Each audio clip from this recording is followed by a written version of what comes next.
இந்த மாத வாக்கு தத்துவம் எபேசியரின் புஸ்தகம் 2வது அதிகாரம் 3வது வசனம் 13. ரைட். எபேசியர் 2வது அதிகாரம் 13வது வசனம். முன்னே தூரமாக இருந்த நீங்கள் இப்பொழுது கிறிஸ்து இயேசுவுக்குள் கிறிஸ்துவின் இரத்தத்தினாலே சமீபமானீர்கள். முன்னே எப்படி இருந்தீங்க? தூரமா இருந்தீங்க. ரட்சிக்கப்படுறதுக்கு முன்னால. ரட்சிக்கப்பட்டதுக்கு அப்புறம் வசனத்தின்படி நம்ம என்ன செய்கிறோம்? இப்பொழுதோ கிறிஸ்து இயேசுவுக்குள் இயேசு கிறிஸ்துவின் இரத்தத்தினாலே சமீபமாய் மாறுகிறோம். இயேசு கிறிஸ்து மனுஷ அவதாரம் எடுத்து வந்தார். மனித அவதாரம் எடுத்த ஒரே தெய்வம் ஆண்டவராக இயேசு கிறிஸ்து தான். பிரதர் சைட்லேருந்து ஒன்றுமே வரல. அது அனுபவம் இருந்தால் தான், அந்த ரட்சிப்பு இருந்தால் தான் வரும். அது மனித அவதாரம் எடுத்த ஒரே தெய்வம் இயேசு தான். சான்ஸ்கிரிட்டில் அதுக்கு இருக்கு. அது இப்போ டக்குன்னு சொல்கிறதுக்கு எனக்கு வரல. அப்போ மனித 3 முக்கோடி தெய்வங்கள் உண்டு என்பதை நம்புகிற மனுகுலம் மனித அவதாரம் எடுத்த ஒரே தெய்வம் இயேசு என்பதை இன்னைக்கு இந்த மனுகுலம் நம்புவது இல்லை. ஏனென்றால் தெய்வம் மிகப்பெரியவர், அவரிடத்தே போக முடியாது. ஒரு சில தெய்வங்கள்லாம் நீங்கள் காசு கொடுத்தா பார்க்க முடியும். அதுக்கு நீங்கள் டிக்கெட் வாங்கணும், காத்திருக்கணும். ஒரு செகண்ட் தான் தரிசனம் முடிக்க தான். அதாவது சொல்லுவாங்க, சட்டையை பிடிச்சி தள்ளி விட்டுருவாங்களாம், காலரை பிடிச்சி தள்ளுவாங்களாம். அடுத்த ஸ்டெப்பு 2 செகண்ட் பார்க்கலாம், அதுக்கு எவ்வளோ? 1000 ரூபாய். அடுத்த ஸ்டெப் என்னது? 10,000. 1 நிமிஷம் பார்க்கலாம். 1 லட்சம் கொடுத்தா கிட்ட போகலாம். 10 லட்சம் போனால் தொட்டு பார்க்கலாம். நம்ம ஊரில் தெய்வங்கள் அப்படி இருக்கிறது. ஆனால் நம்முடைய தெய்வமாகிய சர்வ சிருஷ்டியும் படைத்த நம்முடைய ஆண்டவராகிய இயேசு கிறிஸ்து, மனிதனை தேடி வந்த ஒரே தெய்வம் நம்முடைய ஆண்டவராகிய இயேசு கிறிஸ்து தான். அல்லேலூயா. அவர் உன்னை தொடுகிறார். ஆனால் நீ அவரை தொட முடியுமா? தொட்டாயா என்று நாம் கேள்வி கேட்க வேண்டும். அவர் தொட ரெடியா இருக்கிறார். He is ready to touch you. Or we are willing to touch him, or we are willing to go near him. அதுதான் இன்னைக்கு பிரச்சனை. இன்னைக்கு ஆண்டவராகிய இயேசு கிறிஸ்துவுக்குள்ளே இருக்கும் பொழுது அவர் இரத்தத்தினாலே அவருக்கு என்ன செய்ய முடியும்? சமீபமாய் போக முடியும். முன்னே தூரமாய் இருந்தீர்கள். ஏன் தூரமாய் இருந்தோம்? பாவத்தினாலே தூரமாய் இருந்தோம், சாபத்தினாலே தூரமாய் இருந்தோம், நம்பிக்கையற்றவர்களாய் இருந்த பொழுது தூரமாய் இருந்தோம், உலகத்தை நாடி தேடி போகணும் பொழுது தூரமாய் இருந்தோம். ஆனா என்னைக்கு இயேசுவின் இரத்தம் என்று சொல்ல ஆரம்பித்து இரத்தத்தை நம்ம நம்பும் பொழுது, இரத்தத்தை நம்ம எடுக்கும் பொழுது, அந்த இரத்தம் நம்ம பாவங்கள் என்ன செய்கிறது? கழுவி சுத்திகரித்தபடினாலே, அந்த சுத்திகரிப்பினுடைய அந்த பரிகாரம் நமக்கு உண்டானபடினாலே இயேசு கிறிஸ்துவுக்கு சமீபமாய். அப்படின்னா என்ன அர்த்தம்? தொடுகிற அளவுக்கு நாம் ஆண்டவர்கிட்ட கிட்ட வருகிறோம். ஹல்லேலூயா. அதுதான் உண்மையான கிறிஸ்தவம். கிறிஸ்துவை தூரத்திலிருந்து பார்க்கிறது அல்ல, தூரத்திலிருந்து பின்பற்றுகிறது அல்ல.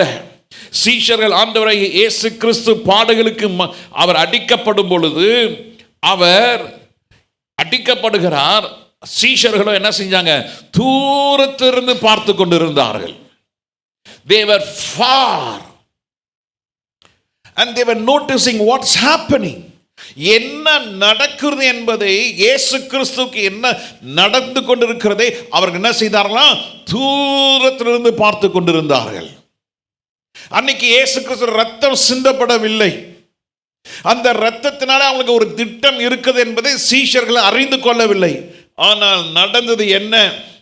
இயேசு கிறிஸ்து தன்னுடைய கடைசி சொட்டு ரத்தத்தை சிந்தி, அடுத்தது அந்த போர் சேவகன் தன் ஈட்டியை எடுத்து இயேசு கிறிஸ்துடைய விலாவிலே குத்தின பொழுது ரத்தமும் நீரும் புறப்பட்டு வந்தது. That is the last sign when you have when a human being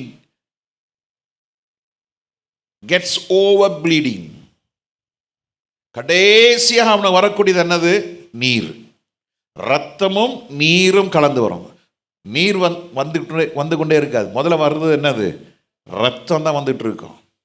ஒரு மனிதன் ஜீவனோடு இருக்கிறான் என்றால் இரத்தத்தினால தான் ஜீவன் இருக்கிறான். அந்த இரத்தத்தினுடைய அளவு குறைந்து விட்டால் அவன் முதலாவது என்ன செய்வான்? ஹீமோகுளோபின், அந்த இரத்தத்தினுடைய அளவு கரெக்டாக இருக்கணும். 6 டயர்டாகிடுவாங்க, 7 கொஞ்சம் சுமாராக இருக்கும், 5 வரும்போது என்ன ஆகிடும்? கண்ணை கூட கரெக்ட். 5 வரும்போது என்ன ஆகிடும்? 4 வரும்பொழுது என்ன ஆகிடும்? அவ்வளோதான், மயக்க நிலை. ஏன்? ரத்தத்தினோட அளவு என்ன செஞ்சிருச்சு? குறைஞ்சிருச்சு.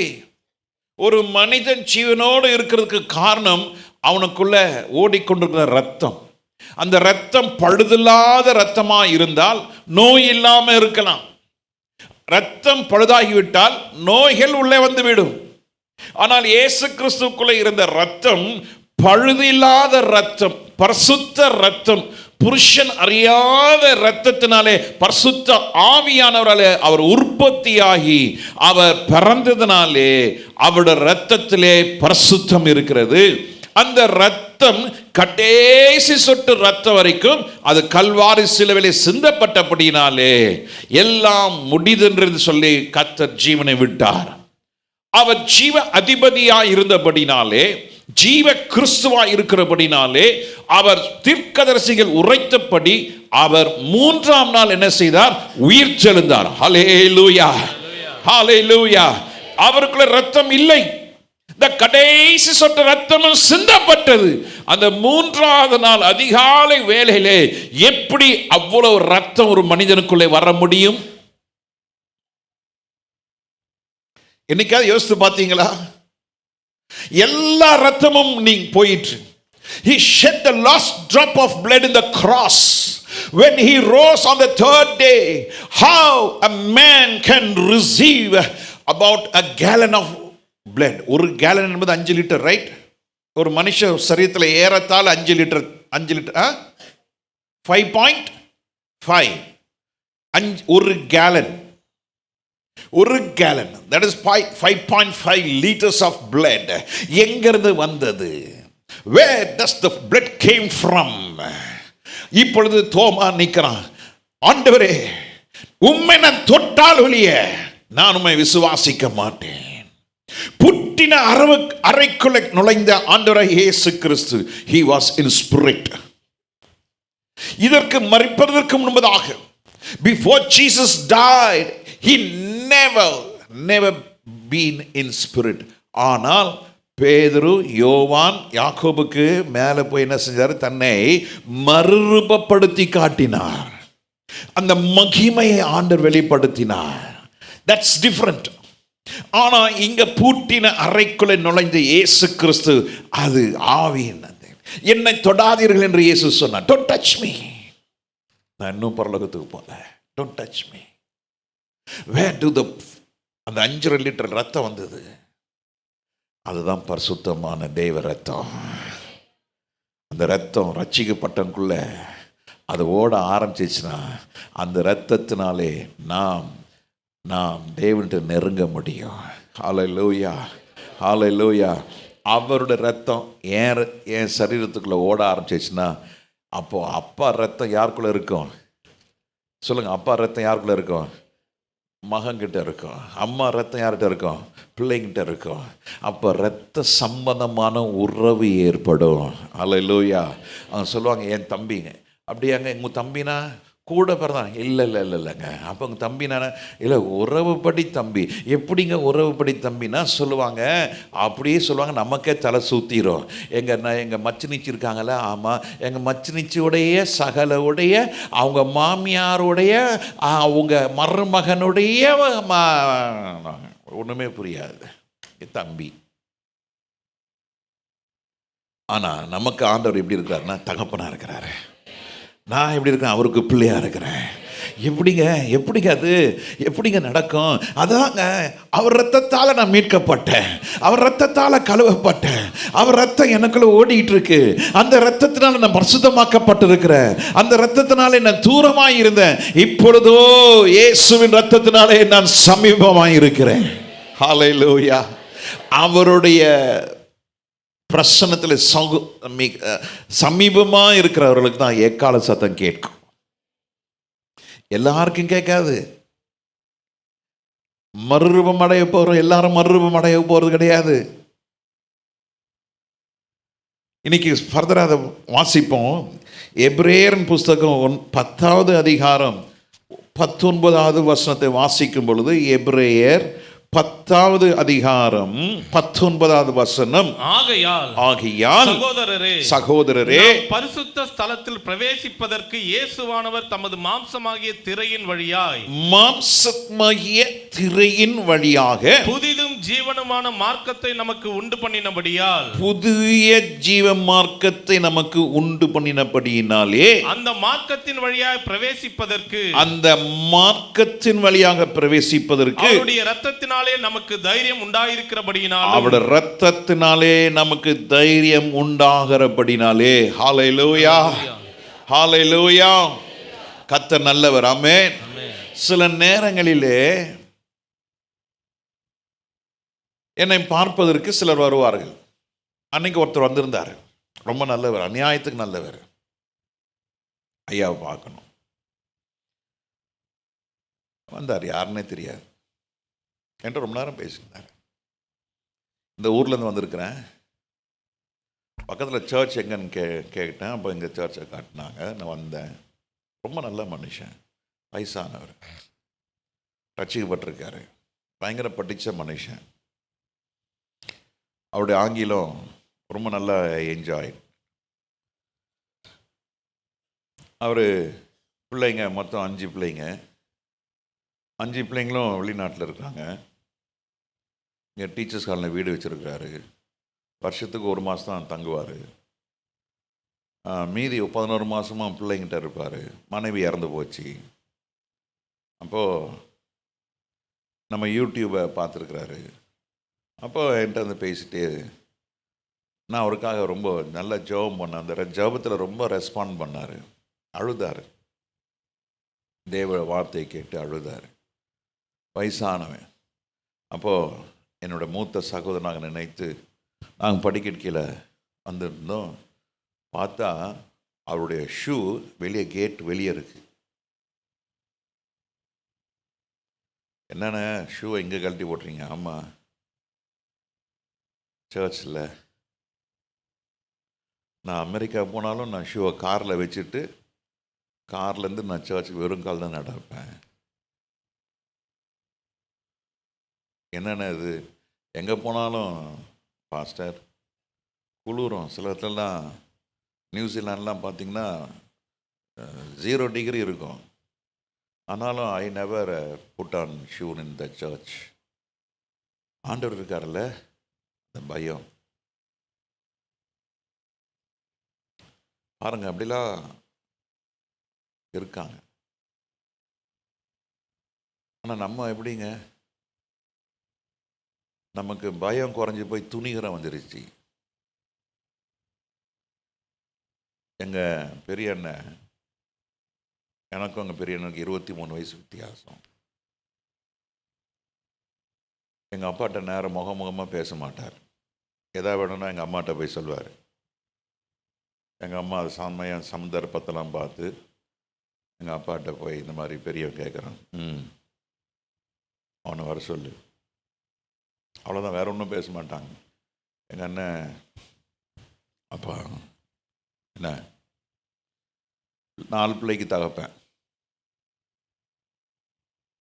இந்த மாதிரி எப்படி, அப்படியா, சரி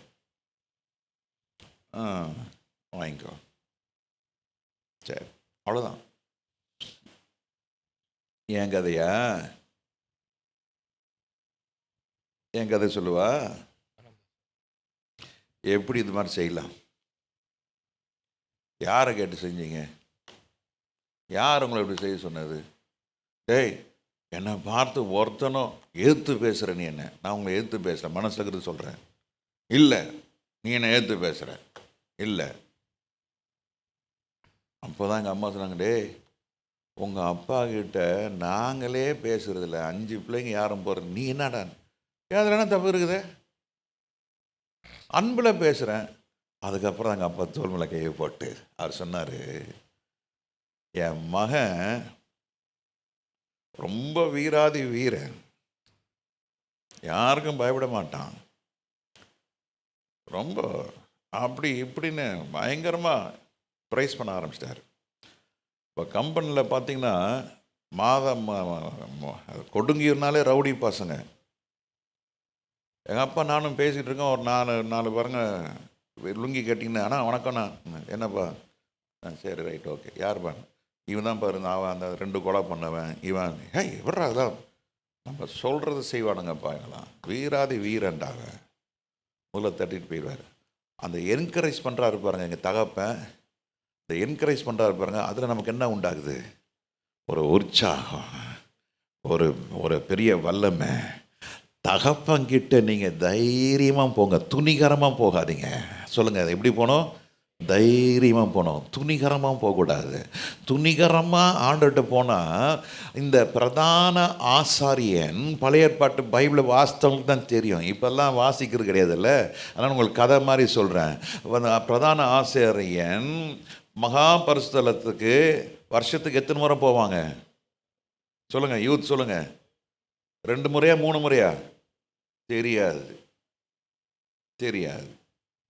அதான் இன்றைக்கி நம்ம ஸ்டாண்டர்ட். ஞானஸ்தானம் எடுத்தவங்க, ரட்சிக்கப்பட்ட ஸ்டாண்டர்டு தான். எத்தனை முறை போவாங்க? ஆமாம், பின்னால் இருக்கிறது தான் சொல்கிறாங்க. முன்னால் சத்தம் தெரியாது. அது வருஷத்துக்கு 1 முறை போவான். அந்த வருஷத்துக்கு 1 முறை உள்ளே போகிற பிரதான ஆசாரியன் என்ன செய்யணும்? தன்னை சுத்திகரிக்கப்பட வேண்டும். முதலாவது தன்னை சுத்திகரிக்க வேணும். சுத்திகரித்து பின்பு என்ன செய்யணும்? தான் குடும்பத்துக்கு என்ன செய்யணும்? சுத்திகரிக்கணும். அதுக்கப்புறம் என்ன செய்யணும்? மற்ற ஆசாரிகளுக்காக அவன் தன்னை சுத்திகரித்து கொள்ள வேண்டும். அதுக்கப்புறம் என்ன செய்யணும்? பட்டணத்திற்காக தன்னை சுத்திகரித்து கொள்ள வேண்டும். எல்லாம் சுத்திகரித்து கொண்டு ஆசாரியன் வஸ்திரத்திலே அநேக மணிகள் தொங்கப்படும். அந்த மணிகள் என்ன செய்யும்? தன்னோட வஸ்திரத்திலே போகும். அப்போ கால்கள் என்ன செய்யப்பட்டிருப்பாங்க? சங்கிலி கட்டி இருப்பாங்க. இந்த பிரதான ஆசிரியர் என்ன செய்வான்? மகா பரிசுத்த ஸ்தலத்துக்கு போவான். இந்த மகா பரிசுத்த ஸ்தலத்துக்கு போகும்பொழுது திரைச்சீல் மூடி இருக்கும். வெளியே இருக்கிற ஆசாரிகள், பிரதான ஆசிரியர் உள்ள என்ன செய்யறன்னு தெரியாது. ஒரு கையில் என்ன இருக்கும்? பழுதில்லாத ஆட்டுக்குட்டியோட ரத்தம் இருக்கும், தூபம் இருக்கும். ஆண்டவர்கிட்ட போறான், மக்களுக்கு பரிந்து பேசும்படியாய், தன் தேசத்துக்காக பரிந்து பேசும்படியாய் போகிறான். அவன் சங்கிலியால் கட்டப்பட்டிருக்கான். அப்போ அவன் நடக்கும் பொழுது தன்னோட வஸ்திரத்தில் இருக்கிறதான அந்த மணி என்ன செய்யும்? ஓசையிடும். அந்த ஓசையின் சத்தத்தை கேட்டுக்கொண்டிருக்கிற வெளியே ஆசாரியர்கள் புரிந்து கொள்வார்கள், பிரதான ஆசாரியன் என்ன இருக்கிறது? உயிர் இருக்கு. அந்த சத்தம் நின்று போன மாத்திரத்திலே சில மணி நேரம் காத்திருப்பாங்க. அந்த சத்தம் வரலன்னா என்ன அர்த்தம்? அவங்கள ஆள் காலின்னு அர்த்தம், சோலி முடிஞ்சிச்சுன்னு அர்த்தம். தீட்டு. அப்போ செத்தோட சரீரம் என்ன மாறுது? தீட்டாய் மாறுகிறது. தீட்டாய் மாறுபட்ட அந்த இடத்தை விட்டு அந்த சவத்தை என்ன செய்வாங்க? அதான் சங்கிலியால் என்ன செய்வாங்க? வெளியே இருக்க ஆசாரியர்கள் அதை பிடித்து இழுத்து கொண்டு வந்து விடுவார்கள். இதுதான் பழைய ஏற்பாட்டு காலத்திலே கிறிஸ்து அத தேவ மகிமைக்குள்ள போகிற அனுபவமாய் இருந்தது. ஆனால் இன்றைக்கு என்ன மாறிடுச்சு? இயேசு கிறிஸ்துவின் இரத்தத்தினாலே தேவ ஆலயத்தில் இருந்ததான அந்த திரைச்சீல் என்ன செய்யப்பட்டது? மேலிருந்து கீழ் வரைக்கும் என்ன செய்யப்பட்டது? கிழிக்கப்பட்டு யார் வேணாலும் வரலாம் வந்து ஆண்டவர் சட்டத்தை வச்சுட்டாரு. எபிரேயன் வரலாம், ரோமன் வரலாம், கிரேக்கர்கள் வரலாம், புறஜாதியார்கள் வரலாம். எப்படி வரலாம்னா அவர் இரத்தத்தினாலே உள்ள வரலாம். அல்லேலூயா. முன்னே தூரமாய் இருந்தீர்கள், இப்பொழுதோ இரத்தத்தினால் என்ன பண்ணீர்கள்? சமீபமாய் மாறினீர்கள். அல்லேலூயா. இந்த சமீபமாய் இருந்தவர்களுக்கு கர்த்தர் கொடுக்கிற ஒரு ஆசீர்வாதம் என்னவென்றால், யோவான் எழுதின சுவிசேஷம் 10வது அதிகாரம் 7ஆம் வசனத்தை வாசிக்கும் பொழுது, யோவான் 10:7 வாசிக்கும் பொழுது வாசிங்க. ஆதலால் இயேசு மறுபடியும் அவர்களை நோக்கி, நானே ஆடுகளுக்கு வாசல் என்று மெய்யாகவே மெய்யாகவே உங்களுக்கு சொல்லுகிறேன். ஆடுகளுக்கு ஆண்டவர் எப்படி இருக்கிறாரு? வாசல். ஒரு ஆடுகள் அல்லேலூயா சொல்லுங்க பார்க்கலாம். தெளிவா இருக்கிறீங்க. சரி, சொல்லாதவங்களாம் இப்போ சேர்ந்து சொல்லுங்க. ஆடுகளா ஒரு அல்லேலூயா சொல்லுங்க பார்க்கலாம். சரி, அதே தான் இருக்கிறீங்க. சரி, ஆடு என்ன செய்யணுமா? இயேசு கிறிஸ்து என்ற வாசல் வழியாக என்ன செய்யணும்? உள்ள போனோம். ஆடுகள் யாரு? நான் தான் அந்த ஆடு.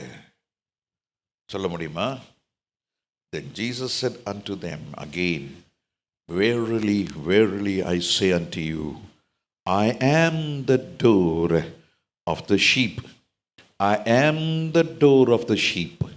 ஒரு ஆடு, நாம் ஆடாக இருந்தால் அவர் மேய்ப்பனாக இருக்கிறார். அந்த மேய்ப்பன் என்ன செய்வார் என்றால், அந்த ஆடுகளுக்கு பாதுகாப்பாக இருப்பதற்கு ஓனா என்ன செஞ்சிடக்கூடாது? உள்ளே வந்துடக்கூடாது. அந்த ஓனா என்ன செய்யும்? ஆடை என்ன செஞ்சோம்? பிடிச்சு இழுத்து போகும். முதலாவது ஓனாய் பிடிக்கிற ஆடு எது தெரியுமா? குட்டி ஆடுகளை தான் பிடிச்சு இழுத்து கொண்டு போகும். வளர்ச்சி இல்லாத, அதுதான் சொல்கிறேன், ஆவிக்குரிய ஜீவியத்தில் என்ன இருக்கணும்? வளர்ச்சி இருக்கணும்.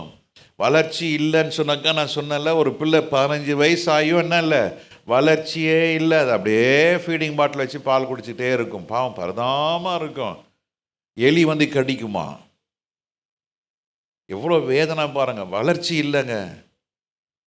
அதுக்கப்புறம் கொஞ்ச நாள் முன்னாடி கேள்விப்பட்ட அந்த பிள்ளை 21 வயசில் இறந்து போச்சுன்னு. அது வரைக்கும் அப்படியே போய் ஃபீடிங் பாட்டில் தான். வளர்ச்சி இல்லை. இயேசுவை மேய்ப்பனுக்கு பின்னால் போனால் வளர்ச்சி. சொல்லுங்கள், மேய்ப்பனுக்கு பின்னால் போனால் வளர்ச்சி. ஏன்? ஒவ்வொரு நாளும் அந்த மேய்ப்பனுக்கு பின்னால் மேய்ப்பன் கிட்ட இருக்கும்போது பாதுகாப்பு. சரி, ஃபஸ்ட்டு பாயிண்ட் என்னது? பாதுகாப்பு. எல்லாம் சொல்லுங்கள், என்னது? பாதுகாப்பு. You will be protected. அந்த மேய்ப்பன் நடத்துகிற அந்த விதத்தை நாம் என்ன செய்யணும்? பின்பற்ற வேண்டும். இன்னைக்கு நிறைய பேர் ரட்சிக்கப்பட்டு ஞானஸ்நானம் எடுத்துருக்காங்க. என்ன பண்ணுறதில்ல? என் வழி தனி வழி, எனக்கு தெரியும், எல்லாம் என்ன தெரியும்? வசனம் தெரியுமா? தெரியாது. எனக்கெல்லாம் தெரியும். அதுதான் இப்போ பிரச்சனை. அவர் சரியில்லை, இவர் சரியில்லை, இவர் இப்படி, அவர் எப்படி, அந்த சர்ச்சை இப்படி, இந்த சர்ச்சை எப்படி. நீ எப்படி? நான் எப்படி இருக்கிறேன்? நான் இன்னைக்கு கண்ணை முன்னா இயேசுவோடு இருப்பானா? அல்ல, இன்னைக்கு இயேசு வந்தார், நான் மறுரூபம் அடைய முடியுமா? ஒரு கோழி முட்டை பார்க்கணும், முட்டை தான் இருக்குது, ஆனால் உள்ளே என்ன இருக்கக்கூடாது? பழுது இல்லாமல் இருக்கக்கூடாது. பழுது இருந்ததுன்னா அது முட்டை என்ன செய்யாது? எத்தனை 21 நாள் இல்லை, 42 நாளும் அந்த தாய் அந்த அந்த அந்த முட்டை மேலே உக்காந்து அடகாத்தா அது என்ன செய்யாது? முட்டை பொரிக்காது. ஊழியக்காரன் நான் உங்களை வச்சு பாதுகாத்து இப்போ அந்த முட்டை என்ன இல்லை, பொரிக்க மாட்டேங்குது. ஆத்ம ஆதாயம் பண்ண மாட்டேங்குது. தாமாத்திரம் ஆலயத்தில் உட்காந்து தாமாத்திரம் போயிடுது. இத்தனை வருஷம், 21 வருஷம், ரொம்ப அழுதான் போன வாரம். 21 வருஷம் ஊழியர் செஞ்சு என்ன? சர்ச்சுன்னு கட்டி ஒரு போர்டை வச்சா 10 பேர் வரதான் செய்வாங்க. அது அல்ல, நான் எத்தனை ஆத்துமாங்களை கிறிஸ்துவோட நடத்தி இருக்கிறேன், எத்தனை தியாகங்களை நான் அடைஞ்சிருக்கிறேன். என் வாழ்க்கையில் எவ்வளோ காரியங்கள் மாற்றத்துக்குள்ள நான் போயிருக்கிறேன். இன்னைக்கு சபையில் கை கொடுப்பதற்கு ஆள் இல்லைங்க. 4 நாள் ஜாய் சிஸ்டர் வரலன்னா இங்கே பெருக்கிறதுக்கு ஆள் கிடையாது. சிஸ்டர்ஸ் பாத்ரூம் கழுவுறது யாருன்னு சாயங்காலம் வந்து பாருங்க. பிரதர்ஸ் பாத்ரூம் கழுவுறது யாருன்னு வந்து பாருங்க. நம்மளாம் வரோம், ஜென்டலாக ஜோத்திரன்னு போயிடுறோம். ஏன்? இது நம்ம ஆலயம், நான் செய்யணும். அந்த அந்த அந்த பாரம் ஏன் நமக்குள்ள இல்லை? ஆவிக்குரிய வளர்ச்சி இல்லை. நான் அடிக்கடி சபையில் சொல்லுவேன், தசமாக குறித்து பேசவே வேண்டாம். ஆவிக்குரியவர்கள் தசமாக கொடுப்பாங்க. ஆவிக்குரிய இல்லாதவங்க என்ன செய்ய மாட்டாங்க, கொடுக்க மாட்டாங்க. அவனுக்கு போய் அதுக்கு ஒரு பிரசங்கம் பண்ணணும்னு தேவையில்லை. என்னங்க மென்டல் தாங்க, ஹோட்டலில் சாப்பிட்டு பணம் கொடுக்க மாட்டான். அவனுக்கு அந்த புத்தியே இருக்காது. நம்ம சர்ச் நடத்தணும்னா ஃபிக்ஸட் எக்ஸ்பெண்டிச்சர்ஸ் நம்ம நடத்தணும்னா இதெல்லாம் கொடுத்து தான் ஆகணும். நமக்கு ஒன்றும் பெரிய பில்டிங்லாம் கட்டி இட்டுலாம் செய்யறதில்ல. நம்ம பணம் இருந்தால் செய்யலாம். அதுக்கு தான் ஜோயல்கிட்ட சொன்னேன், காசு இருந்தால் செய்யலாம், இல்லாட்டா கம்னு இருடா, ஜெபம் பண்ணுறா, நம்ம பரிசுத்தமாகி நம்ம தேவராஜ்யத்துக்குள்ளே போகிறது பார்ப்போம். ஃபண்ட் ரைசிங், ஆமாம், மிஷினுக்கு ஃபண்ட் ரைசிங், அதுக்கு ஃபண்ட் ரைசிங், இதுக்கு ஃபண்ட் ரைசிங், செத்த போவீங்க கடைசியாக போய். மாட்டுக்கு பால் தான் கறக்க முடியும், கறந்து கறந்து கடைசி என்ன தான் வரும், ரத்தம். நம்ம இன்னைக்கு அதை தான் கேட்டுனுங்கிறாங்க எல்லாமே. அதுக்கு கூட காசு கொடு, இதுக்கு காசு கொடு, இதுக்கு காசு கொடு.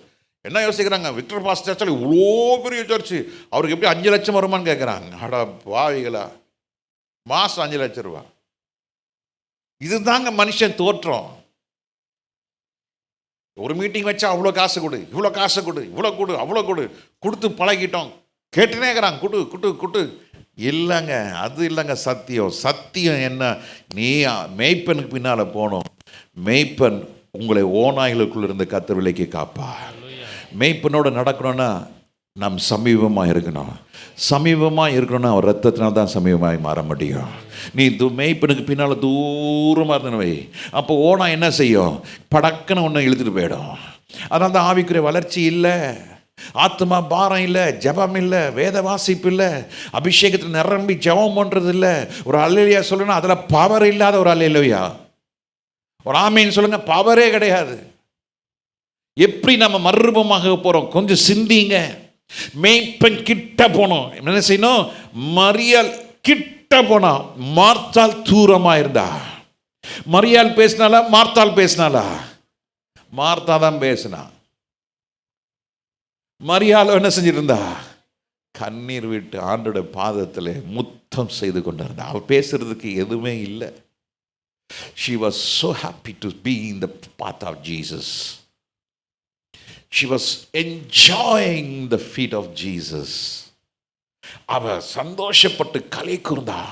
மார்த்தாள் தூரமாக இருக்கிறா. அவன் என்ன செய்யல, சமீபமாய் வரல. சமீபமாய் வராத நபரை பார்த்து ஆண்டவர் சொல்ற, அவளோ எடுபடாத நல்ல பங்கை பெற்றான். நீயோ பற்பல வேலைகள், பற்பல வேலைகள், கவலை, பற்பல கவலை. உலகத்தில் வாழ்கிறது எப்படி, உலகத்தில் எப்படி, நான் நாளைக்கு நான் செத்து போயிட்டா பிள்ளைகள்லாம் யார், நான் இருந்தேன். ஏய், நீ செத்து போனாலும் கூட கத்த சந்ததியை கத்தர் ஆசீர்வதிப்பாரையா. ஆமே, அல்லேலூயா, அல்லேலூயா. அப்போ ஆண்டவர் கிட்ட போனால் உனக்கு பாதுகாப்பு உண்டு. அதே யோவான் எழுதின சுவிசேஷம் 10ஆம் அதிகாரம் 9ஆம் வசனத்தில் வாசிங்க. நானே வாசல், நானே வாசல், என் வழியாய் ஒருவன் என் வழி உட்பிரவேசித்தால் ரட்சிக்கப்படுவான். அவன் என்ன செய்யப்படுவான், ரட்சிக்கப்படுவான். அவன் உள்ளும் புறமும் சென்று மேய்ச்சலை கண்டடைவான். முதலாவது கர்த்தர் சமயமாய் போகும்போது நமக்கு மீட்பு. முதலாவது பார்த்தோம் பாதுகாப்பு. ஆண்டவர் கிட்ட போகும்போது நமக்கு என்ன உண்டாகிறது, ரட்சிப்பு, மீட்பு, விடுதலை, தூக்கி எடுக்கிற கரம். வண்டி சேத்துல மாட்டிக்கிச்சு, ரிக்கவரி டீம். நீங்கள் ட்ரெயினில் போகும்போது பார்க்கலாம், ரிக்கவரி வேன். இன்னும் ஒரு கம்பார்ட்மெண்ட்டுக்கு எங்கேயாவது ஆக்சிடெண்ட் ஆச்சு, ட்ரெயின் டீரல் ஆச்சுன்னா என்ன பண்ணியிருப்பாங்க, அந்த பேஷன் பிரிட்ஜ் பக்கத்துலலாம் ரெடியாக நிற்பாங்க கேங் மேனோட. கரெக்டாக மோசஸ் எப்பொழுதுமே ஒரு 40-50 பேர் என்ன செய்வாங்க, ரெடியாக இருப்பாங்க. அதுக்கு ஒரு ஒரு 4 கம்பார்ட்மெண்ட், அது உள்ள ஒரு சின்ன இன்ஜின் இருக்கும். அந்த வெரி நெக்ஸ்ட் மினிட் அங்கே டீரெயில் ஆகிடுச்சு அண்ணனே என்ன செஞ்சுருவாங்க, உடனே 40-50 பேர் போவாங்க. பெரிய ஆக்சிடெண்ட்னா அரக்கோணம்லேருந்து வர ஒரு டீம் வரும், அப்புறம் ஆவடியிலேருந்து ஒரு டீம் வரும், பேஷன் பிரிட்ஜிலேருந்து ஒரு டீம் வரும், அங்கே கும்முடி பூண்லேருந்து ஒரு டீம் வரும். கரெக்டாக பிரதர்? ஆமாம். நான் ஒரு இன்ஜினியர் கூட ரயில்வேல இன்ஜினியராக இருந்தார். அப்போ அவர் சொன்னார், இந்த ஆக்சிடெண்ட் டீம் 24 hours அந்த நாட்களில் 40 பேர் 50 பேர் இருந்துக்கிட்டே இருப்பாங்களாம், சும்மாவே உக்காந்துட்டு இருப்பாங்களாம். அதுக்கப்புறம் தான் எப்படி எல்லாம் மாறி இப்போ எப்படியோ என்ன ரொம்ப அட்டன் பண்ணுறாங்க. ரயில்வே ரொம்ப டெவலப் ஆகிடுச்சு. உடனே என்ன செய்கிறாங்க, தண்டவாளத்துலேருந்து விலகுன ட்ரெயின் என்ன செய்கிறாங்க, கட கட கட கடன்னு ஒரு டீம் ஜாக்கி போட்டு என்ன செய்வாங்க, ஏற்றுவாங்க. இன்னொரு டீம் எலக்ட்ரிக்கல் மேலே அது ஒயர்லாம் அறுந்து போச்சுன்னா உடனே என்ன செய்வாங்க, ரைட் மேலே எல்லாம் எடுத்து சிக்னலிங்லாம் ரெடி பண்ணி வித்தின் நோ டைம் ரெடி பண்ணிடுவாங்க. ஆனால் இயேசு கிறிஸ்து அப்படி இல்லைங்க. இயேசுவே என்னை காப்பாற்றும் என்று சொல்லும் பொழுது, அவர் சமீபமாய் வந்து ஆண்டவரே என்னை ரட்சியும் என்று சொல்லும் பொழுது, இமைப்பொழுதிலே கர்த்தர் உங்களை ரட்சிக்க வல்லவராய் இருக்கிறார். ஹalleluya. Instantly, immediately, hallelujah. அவர் சர்வ வல்லமுள்ள தேவன். அவருக்கு நாம் சமீபமாக இருக்கும்போது நமக்கு என்ன உண்டாகிறது, ரட்சிப்பு. ரெண்டாவது பாயிண்ட் என்ன பார்க்குறோம், ரட்சிப்பு, மீட்பு, விடுதலை, பாவத்திலிருந்து சாபத்திலிருந்து விடுதலை, ஹalleluya. மந்திரத்திலிருந்து விடுதலை, சூனியத்திலிருந்து விடுதலை, ஏவல்களிலிருந்து விடுதலை, பிசாசு கட்டிலிருந்து விடுதலை. சில நேரத்தில் தெரியுமா, நாமே சூனியம் வச்சுக்கிறோம்.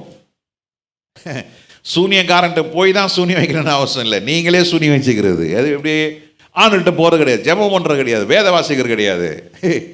அவளாம் தன்னைத்தானே சூனியம் வச்சுக்கிறான். சூனியம் என்னது, ஜீரோ. சூனியம் என்பது மைய வச்சு சூனியம் இல்லைங்க, இது நம்மளே சூனியமாக்கிக்கிறது, நம்மளே ஜீரோ ஆகிக்கிறது. ஆமாம், கிங்கி போன பேண்ட்டை போட்டு நம்மளே சூனியம் ஆகிக்கிறது. அதான் சொன்னேன், ஒருத்தன் காலில் செயின் போட்டிருந்தான். இதனடா செயின் கேட்டேன். கோல்டா, இல்லை. பின்ன எதுக்கு, நீ கோல்டு செயின் போட்டால் உனக்கு பேங்க் பேலன்ஸில் எப்படி ஒரு 5 லட்ச ரூபா இருக்கணும். இப்படி நான் கார் வச்சுருக்கிறேன்னாக்கா எனக்கு அட்லீஸ்ட் ஒரு 10 லட்ச ரூபா கார், எனக்கு காசு இருக்கணும். அதான் அந்த காலத்தில் அடையாளம் இருந்தது. முன்ன வந்து ஒரு தெருக்கு ஒரு கார் தான் இருக்கும். இப்போ நான் போச்சு, ஒரு வீட்டுக்கு ஒரு கார் நிறுத்துறதுக்கு இடம் இருக்குதோ இல்லையோ, என்ன பண்ணு, காரை வாங்கி போய் ரோட்டில் நிறுத்திக்கோ. பஞ்ச பிசினாரிங்க எல்லாம். எவ்வளோ பிரச்சனை தெரியுமா, காரில் ரோட்டில் காரை நிறுத்திட்டு போயிடுறாங்க. என்ன பிரச்சனை, காருக்கு பின்னால் கஞ்சா அடிக்கிறவங்களும் உட்காந்து கஞ்சா அடிச்சுன்னு கிடக்கிறானுங்க. முன்ன காலத்தில் அப்படிலாம் இல்லைங்க. ஆனால் இப்போ எல்லாம் மாறி போயிடுச்சு, உலகம் அதெல்லாம் மாறி போயிடுச்சு. கடனுக்காக வாங்கி என்ன பண்ணிக்கிறான், ஆமாம், தான் பெரிய ஆளுன்னு காட்டிக்கிறான். அதான் அன்றைக்கி ஒருத்தர் பேசிகிட்டு இருந்தார். ஒருத்தர் ஆஃப் ட்ரௌசர் வந்து போட்டு நின்று அப்படி பேசிகிட்டு இருந்தார். ஆனால் அவர் நிற்கிறாரு பார்த்தீங்களான்னு, என்ன ரப்பர் செருப்பு போட்டுனுக்கிறாரு, ஆஃப் ட்ரௌசர் போட்டுனுக்கிறாரு, கழுத்தில் ஒரு ஜோல்னா பை போட்டுனுக்கிறாரு. ஆனால் இவருடைய ஆள் தெரியுமான்னு எனக்கு தெரியலையாண்ணே. ஆனால் டி நகரில் ஒரு பில்டிங் வச்சுருக்காருங்க. அந்த பில்டிங் 2 மாதம் ஒரு 3 கோடி வரும். ஒரு 100 கோடிக்கு அதிபதிண்ணே. என்ன சிம்பிளாக இருக்காரு பாருங்கண்ணே. என்னையா பண்ணுறான் அந்த பணத்தெல்லாம் வச்சுக்கிட்டு. அண்ணே, எங்கள் பிரான்ச்சில் தான் அக்கௌண்ட் வச்சுருக்கிறாரு. என்னன்னே தெரிலண்ணே, பயங்கரமாக நிறைய செய்கிறாருண்ணே. ஏழைங்களுக்கு தான் செய்கிறாருன்னு நினைக்கிறேன். செஞ்சிகிட்டே இருக்கிறார். அவர் ரொம்ப சிம்பிளாக இருக்கிறாரு.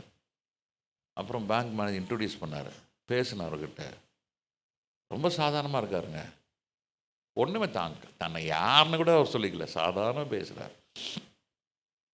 கீழே இறங்கி வந்து பார்த்தேன். அப்போ தான் அவர் பார்த்தேன், ஏதோ ஒரு ஃபோக்ஸ் வேகன் காரு ஒரு டிரைவர் வச்சுட்டு யார்கிட்ட பேசிகிட்டு இருக்காரு, சாதாரணமாக இருக்கார். நான் பார்த்த மாத்திரத்தில் ரத்தன் டாட்டா 3685 கோடி அவருக்கு சொத்து. கடைசி வரைக்கும் அவர் ரொம்ப எளிமையாக இருந்து கண்ணை மூடினார். 3685 கோடி அவருக்கு சொந்த வீடு கிடையாது. அவங்க தாத்தா வீடு, அவர் வீடு கட்டல தனக்குன்னு.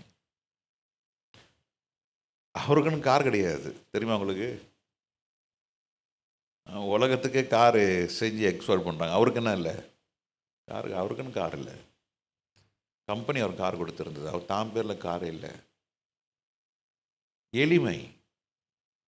கிறிஸ்துக்குள்ளே நீங்கள் சமீபமாக இருக்கும் பொழுது நாம் உலகத்தில் இருக்கிற அவைகளை நாம் தேடி அடையாதபடிக்கு கிறிஸ்துவின் மூலமாக நாம் ஐஸ்வர்யவான்களாய் மாற வேண்டும்.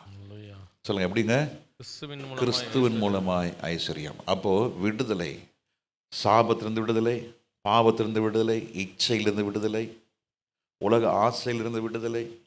அப்போ கிறிஸ்து கிட்ட போனதான் நம்ம என்ன செய்ய வேண்டியதெல்லாம் விடுதலை ஆக்க முடியும். அடுத்தது, அவன் உள்ளும் புறமும் சென்று என்ன செய்வான்? மேய்ச்சலை கண்டடைவான். நல்ல விளையும். கிறிஸ்துவனுடைய வயல்வெளி எப்படி இருக்கும்? நல்ல செழிப்பா இருக்கும், நல்ல ஜாம்னு இருக்கும். ஈசாக்கு விதை விதைத்தான், கர்த்தர் அதை 100, அதுக்கப்புறம் 1000. அதான் ஆசீர்வாதம். விதைக்க வேண்டும். சில ஊழியக்காரன் சொல்லுவாங்க, நீ எதற்கு விதைக்கணும்? காசு விதைக்க வேண்டும். ஐயோ, ஏமாத்தியா? காசுலாம் விதைக்காதீங்க. ஆண்டவருக்கு உங்க காசுலாம் தெரியாது. உங்க அன்பை விதைங்க, விசுவாசத்தை விதைங்க, உங்க உண்மையை விதைங்க, கண்ணீரை விதைங்க. விதைக்கும் பொழுது உன்னோட வயல்வெளி என்ன மாறும்? செழிப்பாக மாறும். ஹல்லேலூயா. உண்மையா ராஜேந்திர கால ஜோமனா உண்மை உள்ள மனுஷன். அதுதான் நான் இப்போ சொல்றேன். உண்மை உள்ளனா இருங்க. பணத்துல உண்மை, உறவில உண்மை, ஐக்கியத்துல உண்மை, உங்களோட ரட்சிப்புல உண்மையா இருங்க. அப்போ உண்மை உள்ள மனுஷன் பரிபூர்ண ஆசீர்வாதம். அப்படின்னா என்ன அர்த்தம்? கர்த்தரே உன் தேவையை சந்திப்பார் ஐயா. சொல்லுவாங்க.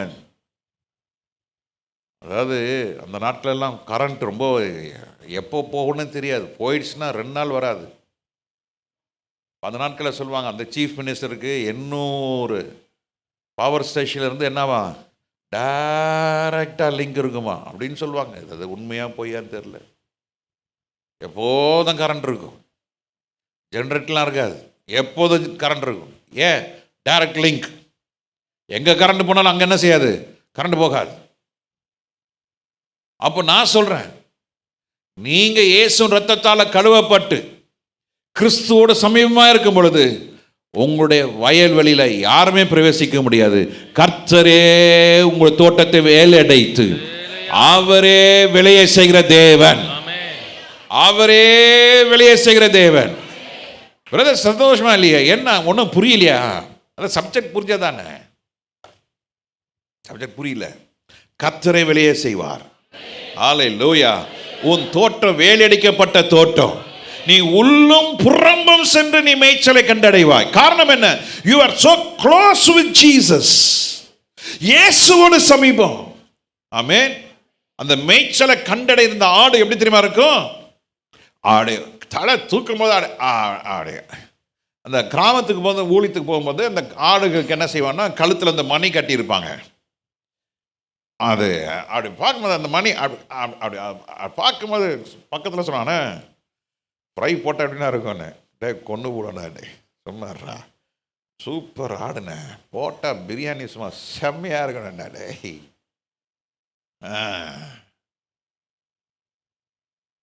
இந்த பிராய்லர் கோழியை வேனில் வச்சு கொண்டு போவானுங்க.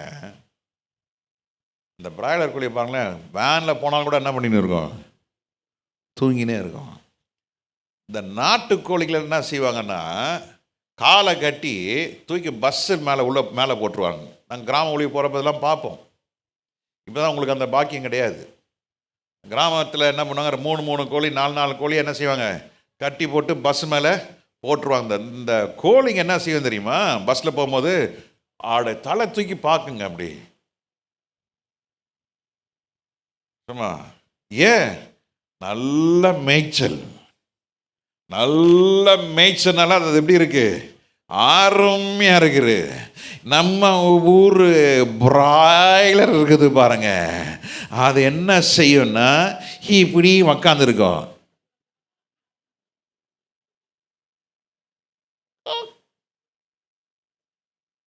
தண்ணி தீவனம் அதுக்கு தலை மேலே ஒரு லைட்டை போட்டு விட்டுருப்பானுங்க. அது பகலா இரவான்னு தெரியாது. கொஞ்சம் பசி எடுத்தோன்னே திரும்ப என்ன செய்யும்? ஆமாம், 29 நாள் 30 நாளில் அது என்ன ஆகிடும்? நம்ம ஊர் போண்டா பஜ்ஜி மாதிரி ஆகிடும். ஆனால் உள்ளும் புறம்பும் கண்ட கலவையை சாப்பிடுது பாருங்க வெள்ளை ஆடு. போஸ்டரை தின்னுது, குப்பையை மேயுது, வீட்டில் இருக்கிற அகத்திக்கீரை சாப்பிடுது, புண்ணாக்கை சாப்பிடுது, கேரட்டை சாப்பிடுது. இன்னும் அது சிக்கன் தான் கொடுக்கல போல நம்ம ஆடுங்களுக்கு. உள்ளும் புறம்பும் மேய்ச்சல் அடைஞ்ச ஒரு விசுவாசி முகம் எப்படி இருக்குன்னு தெரியுமா? துக்கத்தின் மத்தியில் அவன் முகத்தில் ஒரு நம்பிக்கை இருக்கும். நெருக்கத்தின் மத்தியில் அவனுக்கு ஒரு விசுவாசம் இருக்கும். வந்து வாரு, நான் என்ன செய்வேன்? இயேசுவின் நாமத்தினால் நான் எதிர்த்து நிற்கிறேன். அப்பாலே போ சாத்தானே. ஏன்? அது உள்ளம் புறம்பும் புசித்த ஒரு ஆடு, மெய்ப்பன் கிட்ட நெருங்கி போகிற ஆடு. அல்லேலூயா. ஒரு ஆஃபீஸில் போனீங்கன்னா பியூன் இருப்பான். ஐயா குட் மார்னிங். ஏய் என்னடா குப்பா, எப்படா இருக்க? நல்லா இருக்கேன் சார். சார் என்ன சார் காலை என்ன சார் வேணும்? டேய் போய் டீ வாங்கிட்டோடா. சரி சார் போகிறேன் sir. Right sir. Sir biscuit? சரி 2 பிஸ்கட் வாங்கிட்டோடா. சரி சார் 11 மணி மோர்? சரி வாங்கிட்டோடா. சரி. அவன் எப்படி ஆகிடுறான்? ஆஃபீஸர்கிட்ட நெருங்கிடுறான், வெளியே உட்காந்துருக்கிறான். கிளர்க் வராரு. என்னப்பா சார் சரியா இருக்காரு? ஓ அப்புறம் போயிட்டு 1/2 மணி நேரம் கழிச்சு வா. இவர் உள்ள போகிறாரு. சார் கிளர்க்கு வந்தார், 1/2 மணி நேரம் கழிச்சு வந்து சொல்லிடுறேன். நல்ல வேலை. ரைட். திரும்பி கிளர்க் வராரு. சாரை பார்க்கணும். யோ போய் சீக்கிரம் வா. யார் தான் இவர்? இவர் தான் ஏன் அசிஸ்டண்ட் ஆஃபீஸரு, பியூன் இல்லை. ஏன்? நெருங்கி இருக்கிறாரு. நெருங்கி இருக்கிறாரு. வீட்டுக்கு போகிறாரு. வீட்டில் இருக்கிறது எல்லா காரியத்தையும் கவனிச்சுக்கிறாரு. ஆஃபீஸர் அம்மா அம்மா ஏதாவது காய் வாங்கணுமாம்மா? ஆமாப்பா போய் வாங்கிட்டு வாப்பா. சரிம்மா லிஸ்ட்டு கொடுமா. ரைட். அம்மா நானே காசு போடுறேன். டே இருறா நான் கொடுக்குறேன்டா. அம்மாவுக்கு ரொம்ப அட்டாச்சு. அப்புறம் இந்த பக்கம் வராரு, பிள்ளைய பார்க்குறாரு, பிள்ளைய தூக்கி விளாடுறாரு, பிள்ளைய பைக்கில் வச்சு கூட்டு போகிறாரு, குடும்ப நண்பராக மாறுறாரு. யாரு? பியூனு. ரைட். மற்றவன்ட்டெல்லாம் சொல்லுவாங்க, டேய் ஆஃபீஸில் நெருங்கினவர்றா வச்சுக்காத, கவனமாக இரு, போட்டு கொடுத்துருவான். ஹெட் கிளர்க்கை பார்த்து குட் மார்னிங் சொல்கிறானா இல்லையோ, ஹெட் கிளர்க் என்ன செய்வார்? பியூனை பார்த்து குட் மார்னிங்ப்பா. என்ன தலைவர் என்ன 5 வருஷமாக ஒரு இடத்துல இருக்கிற, ட்ரான்ஸ்ஃபர் சொல்லிட்டா? யோ போட்டு கொடுத்துறாதையா, சும்மாரியா, பாரு ஏய் இதெல்லாம் என்கிட்ட வச்சுக்காத. யாரு? பியூனு. காதால கேட்டிருக்கிற. கொஞ்சம் போய் டீ வாங்கி குடியா. யோ உனக்கு 2 கால் இல்லை, வா போய் குடிச்சிட்டு வாயா, போயா. ஏன்? காரணம் என்ன? காரணம் என்னங்க? எங்கேயோ போயிட்டீங்களே, எங்கேயோ இருக்கிறீங்களே, ரொம்ப க்ளோஸுங்க, பெட்டுன்னு சொல்லுவாங்க, ஃபெட்டு, அப்புறம் ஃபிட்டுன்னுவாங்க. இவர் ஆஃபீஸரோட ரொம்ப ஃபிட்டு. பிசாசு பாப்பா, டே அங்கே போகாத, போன அடிச்சு தொலைச்சிருவா. அப்பாலே போ சாத்தான்னு சொல்லுவான், ரத்தன்னு சொல்லுவான். ஐயோ வேணாம். பிசாசு வரமாட்டான். ஏன்? உள்ளும் புறம்பும் மேய்ச்சலை கண்டடைகிற ஆடு எப்படி இருக்கும்? பலவானா இருக்கும். பலவானம் கிட்ட வர முடியாது. அந்த பலவானை காட்டிலும் நமக்குள் இருக்கிற பலன் அதிகம். உலகத்தின் இருப்பவனை காட்டிலும் உங்களுக்குள் இருக்கிற இயேசு பெரியவர். அந்த பெரிய ஆண்டவர் எப்படி இருக்கார் உங்களுக்குள்ளன்னா, நீங்க உள்ளம் புறம்பும் என்ன செய்றீங்க? மேய்ச்சலை கண்டடைகிற ஒரு அனுபவம். ஆமென். வீட்டுக்குள்ளேயும் ஜெபம், வீட்டுக்கு வெளியே ஜெபம், சபைக்குள்ளே ஜெபம், சபைக்கு வெளியே போனாலும் ஜெபம், எங்கே போனாலும் ஜெபம், எங்கே போனாலும் ஸ்தோத்திரம், எங்கே போனாலும் வசனம், எங்கே போனாலும் சுவிசேஷம் சொல்லுங்க. போராடலாம், சுவிசேஷம் சொல்லுங்க. நேற்று நானும் ஜெபராஜம் பேங்க்குக்கு போயிருந்தோம். இந்த கேஷ் வாங்குற இடத்துல அங்கேயும் ஒரு சிரிப்பு காட்டிட்டு 2 வார்த்தை சொல்லிட்டு வந்தாச்சு. சார் மேனேஜரை பார்க்கணும். ஆமாம் பார்க்கணும். வாங்க சார். 1.5 மணி நேரம் சுவிசேஷம் சொல்லுங்கள். நான் இந்த அம்மா சபைக்கு வரேன்ருக்காங்க. பல கேள்விகள். ஏன் கிறிஸ்தவங்க எப்படி இருக்கிறாங்க? 1-2 வசனத்தை குறித்து கேட்டாங்க. அதுக்கு பதில் சொன்னேன், நல்லதா இருக்கு சார். ஏன் கிறிஸ்தவங்க இப்படி இருக்கிறாங்க? ஏன் சபைக்கு போறவங்க இப்படி இருக்கிறாங்க? சாட்சி இல்லை. அதான் ரட்சிக்கப்படாதவன் கிட்ட சாட்சி இருக்காதுங்க. ஆமா, ஞானஸ்தானம் எடுத்துட்டான்னு சொல்றது பெற்றோரை மதிக்கிறது இல்லை. ஞானஸ்தானம் எடுத்துட்டேன்னு சொல்றவங்க ஊழியக்காரனை சட்டையை பண்றது கிடையாது. அது பற்றி எங்களுக்கு கவலை இல்லை. இன்னவர் பாதர் அபவுட் இட். இன்னைக்கு காலை தான் வாசம், உன் ஆயுசு நாட்கள் நீடித்திருக்க, உன் தகப்பனையும் தாயையும் கனம் உன் சுபித்திருக்க, நீ நல்லா இருப்பதற்கு உன் பெற்றோர் என்ன செய்? கனப்படுத்து. பெற்றோர் வரும் பொழுது அப்பா வராங்க, அம்மா வராங்க, பாஸ்டர் வராங்க. இல்லை பாஸ்டர், அப்படி இல்லை பாஸ்டர், எங்கள் பாஸ்டர் தான் பலான்னு ஒன்று கொடுப்பாரு. ஏழை சொல்கிறேன், கேளலை, கேளு. என்ன நீ சும்மா பேசாத. எங்கள் பாஸ்டர் சார்ல்ஸ் வரண்டெல்லாம் முன்னே பேச முடியாதுங்க. சொல்லுவார், சரியா, சரி, ரைட், ஓடு. State Bank of India Nungambakkam branch manager. அவங்க பிள்ளைங்க ஒருத்தர் டென்டிஸ்ட், இன்னொரு பிள்ளை இன்ஜினியர், இன்னொரு பிள்ளை அவள் இப்போ படிச்சுட்டு இருந்தான். நானும் பாஸ்டர் பேசினேன். ஏன்னா அவனை அவர் வர மொட்டை பையில கூப்பிடுனாரு. அப்படி தான் கூப்பிடுவார். ஏய், இந்த மொட்டையை வர சொல்லுனாரு. ஏச்சும் பலார்னு ஒரு ஆராய்ஞ்சார். அவர் அப்படியே நிற்கிறாரு. ஏல என்ன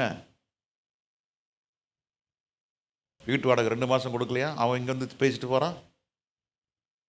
ஒழுங்கா வீட்டு வாடகை கொடுல. ஆமாம், இவர் விசுவாசியா 2 மாதம் வீடு வாடகை வச்சுட்டு அவன் இங்கே வந்து அழுதுட்டு போகிறான். கொடுல.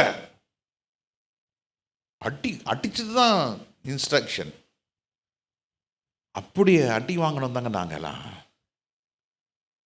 ஒரு 6-7 மாதத்துக்கு முன்னாடி தான் ராஜேந்திரன் நானும் போய் எம்ஆர்ஐ ஸ்கேன் எடுத்தோம். ரொம்ப நாள் எனக்கு நான் யோசித்தேன், ஏதோ ரத்த கட்டு. அடிங்க, அப்பப்போ அடிப்பார். அடிச்சுட்டு சொல்லுவார், நான் யார்கிட்ட என் கோபத்தை காட்ட முடியும்? நீங்கள் தானே, நான் உங்கள்கிட்ட தானே எல்லாமே கொட்டுறேன். நான் தானே உங்களை, நீங்கள் தானே என்னை நேசிக்கிறீங்க. ஏன் காரு, ஏன் பெட்ரோலு, ஏன் காரில் உட்காந்து என்ன அடிப்பார். அன்றைக்கி அடி வாங்கிட்டு தாங்க நிற்கிறோம், நிற்க முடியுது. மனப்பூர்வமாக வாழ்த்துவார், மனப்பூர்வமாக ஜெபம் பண்ணுவார். அப்பப்போ கட்டி பிடிச்சிடுவார், அப்பப்போ தடை கொடுப்பார். தகப்பன் ஸ்தானத்தில் நாங்கள் வளர்க்கப்பட்டோம். பெத்த அப்பா கூட என்ன நேசிக்கல. ஊழியத்துக்கு வந்தப்போ ரொம்ப கஷ்டம். ஜோயிலுக்கு 100 ரூபா கூட பவுடர் பால் பாக்கெட் அந்த ஃபேரெக்ஸ் 2 வாங்க என்கிட்ட காசு இல்லை. அந்த பீரோவெல்லாம் திறந்து பேப்பரில் சில நேரத்தில் நியூஸ் பேப்பர் கீழே காசு வச்சுருப்போம். அதெல்லாம் திறந்து பார்க்குறேன், இல்லை. அதனால காலையில் ஒரு 9:30 மணி இருக்கும். பாஸ்டர் ஏதோ சொல்கிறேன், நான் இதே யோசிச்சுட்ருங்க. டேய், நான் சொல்லிட்டுருக்கேன் ஏதாவது என்ன? ஒன்றும் இல்லை பாஸ்டர், அதாங்க தேவ மனுஷன் இந்த பர்ஸ் எடுனார். என்ன உள்ள காசு எண்ணிப்பார். அன்றைக்கெலாம் 100 ரூபா நோட்டு தான். என்ன? ஏன் பாஸ்டர்? டே என்னடா என்னை பார்த்தா 2700 சில்லறை இருந்தது. எடுத்தார், பாக்கெட்டில் சொருவினார். ஏன் பாஸ்டர்? என் பிள்ளைக்கு நான் கொடுக்குறேன். 3 மாதம். அதுக்கப்புறம் என் ஆஃபீஸை ரெண்ட்டுக்கு விட்டு அந்த ரெண்ட் வர ஆரம்பிச்சிருச்சு. 3 மாதம் எங்களை போஷித்தார். என் சட்டையெல்லாம் கிழிச்சார், என் கண்ணாடிலாம் உடைச்சார், அரைஞ்சார்.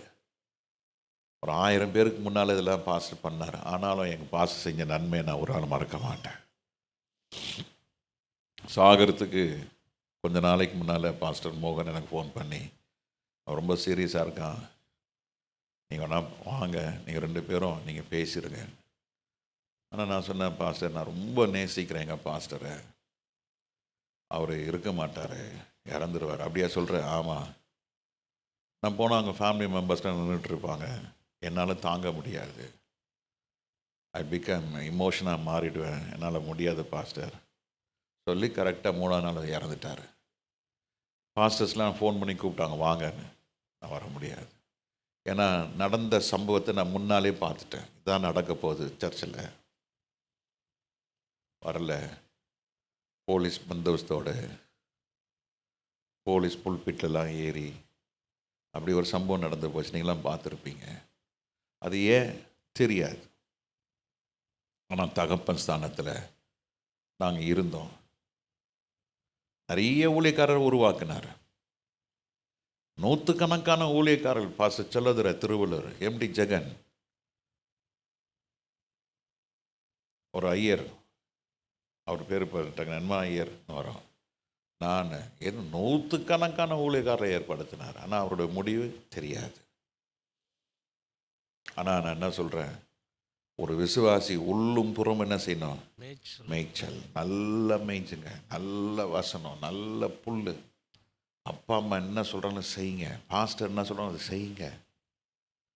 நீங்களாம் அம்மாவுக்கும் அப்பாவுக்கும் அடங்கி போகாத பிள்ளை யாராவது ஒருத்தனுக்கு அடங்கி போவான். யாராவது தெரியுமா? துஷ்டனாக இருப்பான். துஷ்டனுக்கு அடங்கி போகிற ஒரு நாள் வரும். அன்னைக்கு அம்மாவை அப்பாவை யோசிப்பீங்க, ஐயோ எங்கள் அப்பா சொன்னாரே, எங்கள் ஊழியக்காரர் சொன்னாரே. அதான் நீதிமொழியில் வாசிக்கிறோம், போதகருடைய ஐயோ நான் போதத்தை வெறுத்தேனே போதகரின் சொல்லை கேளாமல் போனேனே. ஐயோ இட் பி டூ லேட். இப்போவே என்ன செஞ்சிருங்க, கிறிஸ்துக்கிட்ட சமீபமாய் வந்து அவருடைய வாசல் வழியாய் உள்ள பிரவேசித்து நாம் மீட்கப்பட்டு பாதுகாக்கப்பட்டு போஷிக்கப்பட்டு நாம் அவரோடு இருக்கும் பொழுது எக்கால சத்தம் கேட்கும். அந்த எக்கால சத்தம் கேட்ட ஆடு எது தெரியுமா? அவர் சத்தம் கேட்டதானவர்களுக்கு தான் அவர் ஊதுகிற எக்கால சத்தம் கேட்கும். அல்லேலூயா. நான் ஏற்கனவே ஒரு தடவை நான் ஒன்று போட்டு காட்டினேன். அது ஒரு பைபிள் ஸ்டடின்னு நினைக்கிறேன். எல்லாம் ஈவினிங்காக என்றைக்கு போட்டது தெரில. ஒரு நூற்றுக்கணக்கான ஆடு என்ன செஞ்சிட்ருக்கு, ஒரு பெரிய வயல்வெளியில் மேய்ஞ்சிட்ருக்கு. எத்தனை பேர் பார்த்திங்க ஞாபகம் இருக்குது? ஆமாம். வந்தவங்களாம் என்ன செய்கிறாங்க, நான் கத்துறாங்க. ஆனால் மெய்ப்பன் வந்தான். அவன் ஒரு சத்தம் விட்டான் பாருங்க, அவ்வளோதாங்க. ஆடு தலையை தூக்குது, வருது பாருங்க, கட்ட கட்ட கட்ட கட்ட கட்ட கட்ட கட்ட கட்ட கட்டன்னு. அவன் கூப்பிட்டவன் கத்தனவெல்லாம் நின்று வேடிக்கை பார்க்குறான். ஆடு வருது. ஏன் தெரியுமா? ஆடு மெய்ப்படு சத்தத்தை என்ன செஞ்சிருக்குது? நன்றாக அறிந்திருக்கிறது. அல்லேலூயா. ஆடுடைய சத்தத்தை மெய்ப்பன மறந்து இருக்கிறான். ஆடு ஏன் இப்படி சத்தம் போடுது?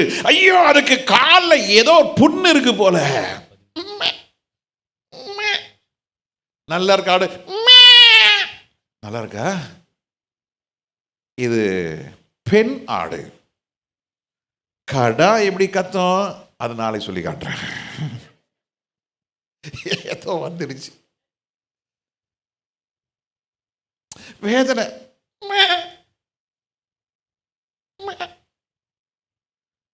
மெய்ப்பனுக்கு தெரியுது ஏதோ இருக்கு. பார்த்தா காலில் முள் இருக்கு. எடுத்து விடுறான். எடுத்து விட்டு கொஞ்ச நேரம் கழிச்சு அந்த ஆடு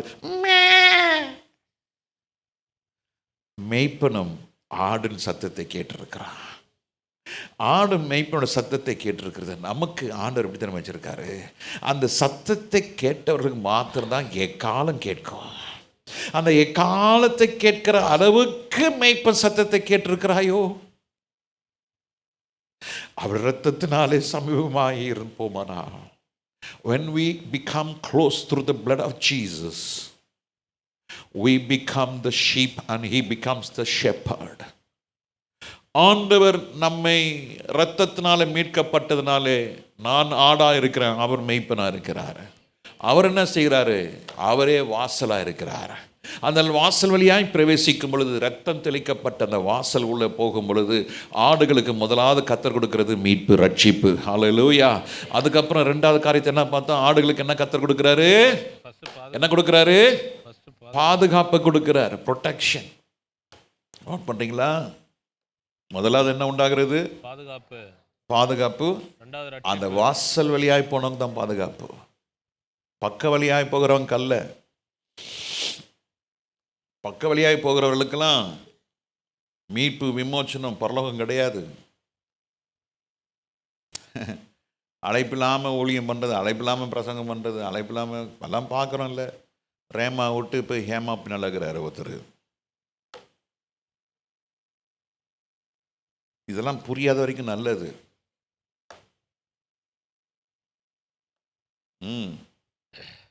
ஊழியக்காரன் இப்படி தான் இருக்கணுன்ற இதெல்லாம் கிடையாது. சினிமா பாட்டு பாடினுக்கிறாங்களா புல்பீட்டில் உட்காந்து, அதை ரசிக்க ஒருத்தன் விசில் அடிச்சுனுக்கிறான் பாருங்க. இல்லை, அதுவல்ல. மந்தைக்குள்ளே இருக்கிற ஆரோக்கியமான ஆடு, ரட்சிக்கப்பட்ட ஆடு தான் ஆரோக்கியமாக இருக்கும். ஆரோக்கியமாக இருக்கிற ஆட்டுக்கு என்ன உண்டாகும்? பாதுகாப்பு உண்டாகும். மூணாவது என்ன உண்டாகும்?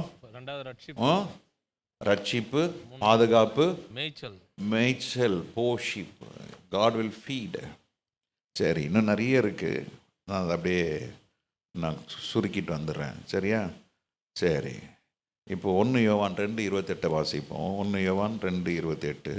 இப்படி இருக்க பிள்ளைகளே, இப்படி இருக்க பிள்ளைகளே, எப்படி இருக்க?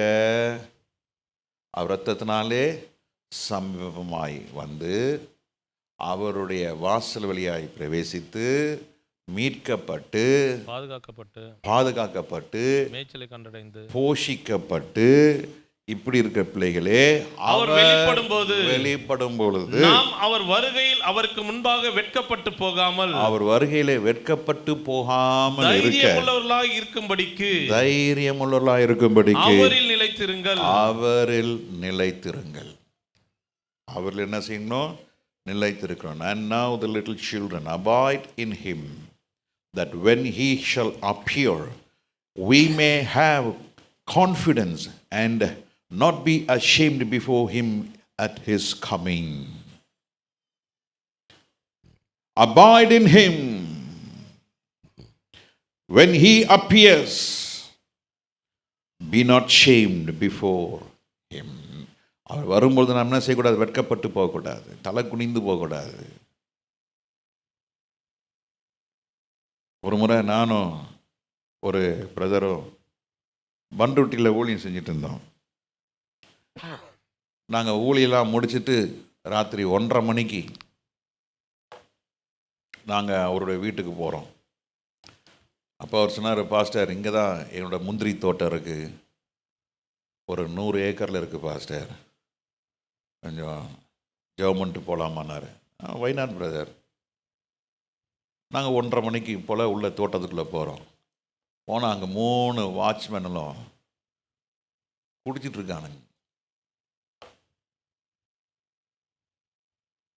முதலாளியை பார்த்தோன்னே என்ன செஞ்சிட்டாங்க, எல்லாம் அப்படியே மூஞ்ச அம்ம தலை குனிஞ்சு நிற்கிறான். ஒன்றும் பேசலை.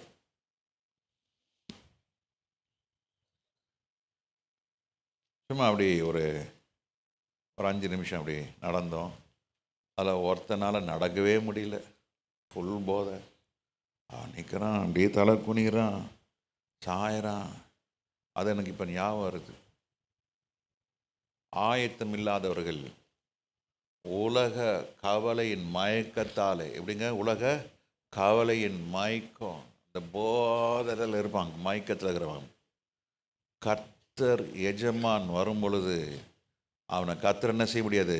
சந்திக்க முடியாது. அவன் தலை குனிந்து இருப்பான். அதுதான் யோவான் சொல்றாரு, கர்த்தரின் நாளிலே நீங்கள் வெட்கப்பட்டு போகாதபடிக்கு தைரியம். ஆமாம், தைரியம். பரிசுத்தம் உள்ளவனுக்கு தான் அந்த தைரியம் இருக்கும். தப்பு பண்ணாதவனுக்கு தான் அந்த தைரியம் இருக்கும், தில் இருக்கும். நம்ம சொல்லுவாங்களே, மெட்ராஸ் பாஷை தான் இருக்கும், தில் இருக்கும். என்ன வேணாலும் கேஸ் போடு, என்ன வேணாலும் நான் சந்திக்க தயார், நீ எந்த கோர்ட்டில் வேணாலும் கூடு, நான் வரேன், நான் சொல்கிறேன். என் பக்கம் தப்பு இருந்தால் நான் ஒத்துக்கிறேன், என் பக்கம் என்ன இல்லை. இப்போது தப்பு உள்ளவனே அப்படி பேச ஆரம்பிச்சிட்டான். ஆனால் ஆண்டவரை ஏமாற்ற முடியாதுயா. உனக்கு ஆண்டவர் ஞாபக புஸ்தகத்தை கற்று வச்சிருக்கிற. என்ன புஸ்தகம்? ஞாபக புஸ்தகம். நீ என்ன யோசிக்கிறன்னு கூட அங்கே எழுதப்படுகிறது. ஆமே, நீ என்ன செய்கிறன்ற கூட அங்கே எழுதப்படுகிறது. நீ என்ன எங்கே பேசுகிறன்ற கூட எழுதப்படுகிறது. என்னெல்லாம் செஞ்சன்ற காரியத்தில் என்ன செய்யப்படுகிறது? ஞாபக புஸ்தகத்தில் எழுதப்படுகிறது. அந்த நியாய தீர்ப்பு நாளில் அந்த ஞாபக புஸ்தகம் என்ன செய்யப்படும்? திறக்கப்படும். நியாய தீர்ப்பில் 2 புஸ்தகம், ஒன்று ஜீவ புஸ்தகம். பேர் எழுதப்பட்டவங்களாம் ஒரு பக்கம் நிற்பாங்க, பேர் எழுதப்படாதவங்களாம் ஒரு பக்கம் நிற்பாங்க. உங்களுக்கு எந்தெந்த பரலோகத்தில் நிறைய ஸ்தானங்கள் இருக்கிறது. There many mansions. The best mansion உனக்கு வேணும்னா தரம் பிரிக்கப்படும். எப்படி தரம் பிரிக்கப்படும்? உனக்கு ஞாபக புஸ்தகத்தில் அது எழுதப்பட்டு இருக்கும். நீ இத்தனை பேருக்கு சுவிசேஷன் சொன்ன, இத்தனை பாடுகள் வேதனைகள் எல்லாம் அனுபவிச்ச, இவ்வளோ வேதனை துன்பத்தின் சகித்து கொண்ட, இவ்வளோ சுத்தமாக ஜீவித்த, பாவ சோதனை வந்த பொழுது நீ இதெல்லாம் ஜெயிச்ச, என் நிமித்தமாக இதெல்லாம் இழந்த, எனக்காக இவ்வளோ கஷ்டப்பட்ட, எனக்காக அடி வாங்கின, ஆமே, இப்படிப்பட்ட எல்லாம் ஆண்டவர் என்ன சார் எல்லாம் பிரித்து வச்சிருப்பாரு. இந்த முந்திரி வியாபாரி சொன்னல, அப்போ அடுத்த நாள் நாங்கள் ஊழியத்துக்கு பகலில் போகும் பொழுது ஃபேக்ட்ரி இருக்குது பாஸ்டர், கொஞ்சம் ஃபேக்ட்ரி வாங்கினேன். பார்த்தேன் 180, 240, 320 சொல்லி எல்லாம் பிரிக்கிறாங்க. எப்படி பிரிக்கிறாங்க? முந்திரியை மொத்தமாக உள்ளே கொட்டுறாங்க. ஒரு ஜலடை மாதிரி இருக்குது. அந்த ஜலடைக்குள்ளே என்ன செய்யுது? அந்த சைஸ் வச்சுருக்காங்க, அந்த மெஷ்ஷு. அதுக்குள்ளே வந்தோடனே என்ன செய்யுது? முந்திரி டொப்புன்னு விழுந்துருது. அந்த காலத்தில் தான் கையில் பிரிச்சுது, இப்போல்லாம் மோட்டார். உள்ளே போட்ட என்ன செஞ்சிருது? 1 டன்னு முந்திரியை 20 நிமிஷத்துக்குள்ளே பிரித்து எடுத்துருது. ஒரு நாளைக்கு முன்னெல்லாம் 20-30 கிலோ தான் ஒரு ஆள் செய்ய முடியும். இப்போ ஒரு மிஷின் என்ன செய்யுது? 1 மணி நேரத்தில் 1 டன் 1000 கிலோ என்ன செஞ்சது? தரம் பிரிச்சிருது. 180, 240, 320 எல்லாம் பிரிச்சிருது. 1 கிலோக்கு 180 பருப்பு, 1 கிலோக்கு 240 பருப்பு. அதுக்கு தகுந்த மாதிரி வேலை. நீ பாடுகள் வேதனைகள் அனுபவிச்சா ஹை குவாலிட்டி, ஹை ரேட். நீ கோச்சிட்டு போயிட்டினா, இந்த ரட்சிப்பை விட்டுட்டினா உனக்கு லோ குவாலிட்டி. நீங்கள் ஹையில் இருக்கணுமா லோவில் இருக்கணுமா? ஆமாம், ஹையில் இருக்கணும்னா கர்த்தருடைய வருகையில் நீங்கள் என்ன செய்யப்படக்கூடாது? வெட்கப்பட்டு போகக்கூடாது. இந்த சுவிசேஷம் சொல்கிறதுக்கு வெட்கப்படக்கூடாது. பரிசுத்தமாக வாழ்வதற்கு வெட்கப்படக்கூடாது. நான் மறித்தாலும் இயேசுக்காக மறிப்பேன். ஆமாம், அந்த அந்த அந்த பலன் வேணும்னா உள்ளும் புறம்பும் என்ன செய்யணும்? மேய்ச்சலை நாம் கண்டடைகளாக இருக்க வேண்டும். வாழ்க்கை போகிறது ஒரு வாழ்க்கை தான். இந்த ஒரு வாழ்க்கையை மனிதன் ஒரே தரம் மறிப்பதும் பின்பு நியாய தீர்ப்படுவது மனுஷனுக்கு நியமிக்கப்பட்டிருக்கிறது. இந்த ஒரு வாழ்க்கை உள்ளும் புறம்பும் மேய்ச்சலை கண்டடைந்து அவருடைய வாசல் வழியாக தேவ ராஜ்யத்துக்குள்ளே பிரவேசிக்க போகிறோம். ஹல்லேலூயா. அந்த தேவ ராஜ்யத்துக்கு யார் வாசல்? இயேசுதான் வாசல். ஹல்லேலூயா. என்னை இல்லாமல் ஒருவனும் பிதாவினிடத்திலே வர முடியாது. அப்போ இயேசுவின் ரத்தத்தினாலே நம்ம என்ன செய்யப்பட வேண்டும்? ஒவ்வொரு நாளும் நம்ம சுத்திகரிக்கப்பட வேண்டாம். முட்டி போட்டு ஜெபம் பண்ணுங்க. ஆண்டவரே உங்கள் ரத்தத்தால் என்ன கழுவோம். கண்ணில் முடி ஜெபம் பண்ணலாமா? நான் வெட்கப்பட்டு போகாதபடிக்கு உங்கள் ரத்தத்தால் என்னை கழுவுங்க, ரத்தத்தால் என்னை கழுவும், ரத்தத்தால் என்னை கழுவோம். பரிசுத்தமான ரத்தம், புருஷன் இல்லாத ரத்தம், மாசு இல்லாத ரத்தம். ஓ மகிமையின் ரத்தம், மகிமையின் ரத்தம். ஹல்லேலூயா, ஹல்லேலூயா. இயேசுவே, எல்லாம் நல்ல வாய்த்திருந்து ஜெபம் பண்ணுங்க, நல்ல வாய்த்திருந்து ஜெபம் பண்ணுங்க. ஆண்டவரே என்னை சுத்திகரிப்பீராக, என்னை சுத்திகரிப்பீராக, என்னை சுத்திகரிப்பீராக. நான் மீட்கப்பட்டவனா இருக்க கிருபை செய்யும், விடுதலையாக்கப்பட்டவனா இருக்க கிருபை செய்யும். எல்லா அடிமைத்தன நுகத்திலிருந்து நான் ஆண்டவரே மீட்கப்பட்டவனாக இருக்க கிருபை செய்யும். அதுதான் ரட்சிப்பு, விடுதலை. ஆமென், ஆமென். ஹல்லேலூயா. பாவ சேற்றிலிருந்து விடுதலை. ஹல்லேலூயா, ஹல்லேலூயா, ஹல்லேலூயா. வெட்கப்பட்டு போகாம இருக்க அவர் இரத்தத்தாலே நாம் கழுவப்பட்டு இருக்க வேண்டும். நல்ல கையை உயர்த்தி அசைத்து ஜெபம் பண்ணுங்க, நல்ல உண்மையாக ஜெபம் பண்ணுங்க. ஏதோ வந்தேன், ஆராதனை முடிஞ்சது, இப்போ கர்த்தருடைய பந்தி இருக்கு, அப்படியே நான் புசிச்சுட்டு அப்படியே வீட்டுக்கு போயிடுறேன், அப்படிலாம் இல்லைங்க. வந்தீங்க, என்ன நோக்கத்தோடு வந்தீங்க, என்ன கண்டிஷனில் வந்தீங்க, எந்த நிலையில் வந்தீங்க, இப்போ இந்த இடத்தை விட்டு போகும்போது எந்த நிலைமையில் நீங்கள் போக போகிறீங்க? ஒரு மாற்றம் இருக்கிறதா உங்களோட வாழ்க்கையில்? ஒரு தேவனுடைய மகிமை பெற்றுக்கொண்டீங்களா? கிருபையை பெற்றுக்கொண்டீங்களா? மேய்ச்சலை கண்டடைந்தீங்களா? ஹல்லேலூயா. எல்லாம் ஜெபம் பண்ணுங்க. ஆண்டவரே, உண்மையாய் ஆண்டவரே, நான் ஒரு விசுவாசி கிறிஸ்தவன் சொல்கிறத காட்டிலும் ஆண்டவரே உண்மை நான் ஆண்டவரே அறிந்தவனாக, உம்மோடு நெருங்கி வருகிறவனாக, ஆண்டவரே கர்த்தாவே உங்கள் சத்தத்தை கேட்கிறவனாக, ஏன் சத்தத்தை நீ கேட்கிறவனாக, ஆண்டவரே அந்த உறவு, அந்த ஐக்கியத்துக்குள்ளே நான் வந்து சேர எனக்கு உதவி செய்யுங்க. ஆண்டவரே நல்ல ஜெபம் பண்ணுங்க, நல்ல ஜெபம் பண்ணுங்க. ஆண்டவரே தகப்பனே, அப்பா வருகை ரொம்ப சீக்கிரம். உன் வாழ்க்கையில மாற்றத்துக்கு உன்னை ஒப்பு கொடுங்க. வாய் திறந்து ஜெபம் பண்ணுங்க. ஆண்டவரே, நான் எந்த விதத்திலும் உலகத்தானா இல்லாதபடிக்கு கிறிஸ்துவின் ஆவி எனக்குள்ள இருக்க வேண்டும், கிறிஸ்துவின் ஆவி எனக்குள்ள உலாவ வேண்டும். மரியாள் பேசுவதற்கு ஒன்றுமே இல்லை, ஆனால் மார்த்தாள் தான் புலம்பி புலம்பி அழுகிறார். ஆமென். அப்படிப்பட்ட அனுபவம் வேண்டாம். ஆண்டவர்கிட்ட எல்லாம் வாய் திறந்து சொல்லுங்க, ஆண்டவரே அப்பா தகப்பனே நீர் வெளிப்படும் பொழுது ஆண்டவரே கர்த்தாவே உமக்கு முன்பாக நான் தலை நிமிர்ந்து நிற்க கிருபை செய்யும்.